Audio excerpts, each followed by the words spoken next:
Hi, mein Name ist David Leutert. Ich bin Illustrator und Lettering Artist.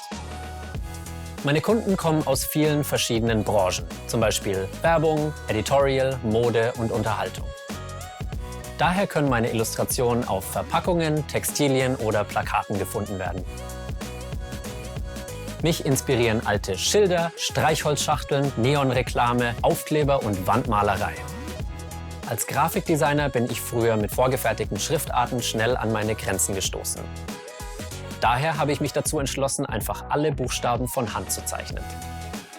So kombiniere ich analoge mit digitalen Techniken und Lettering mit Illustration, um ganze Welten zu erschaffen.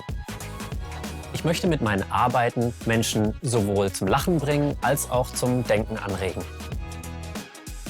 In diesem Domestika-Kurs wirst du lernen, Buchstaben als Werkzeuge zu sehen, womit du Ideen kommunizieren und deine eigene Stimme als Designer finden kannst.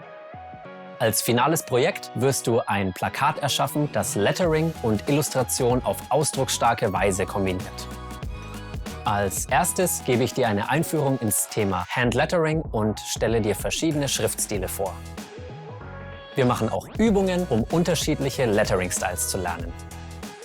Danach wählen wir einen passenden Spruch, suchen nach Inspiration und erstellen ein Moodboard für unser Projekt. Als nächstes überlegen wir uns eine Komposition, machen einige Skizzen und arbeiten die beste auf dem iPad weiter aus. Ich zeige dir die verschiedenen Tools in Procreate und helfe dir, eine geeignete Farbpalette zu finden. Als Hauptteil stehen die Reinzeichnung, Farbe, Details und Schattierung sowie der letzte Feinschliff an. Zum Schluss exportieren wir dein Design für Social Media oder drucken es als Poster. Zum Ende dieses Kurses wirst du in der Lage sein, inspirierende und witzige Sprüche in schöne Plakate zu verwandeln. Aus Worten und Bildern machen wir Kunst.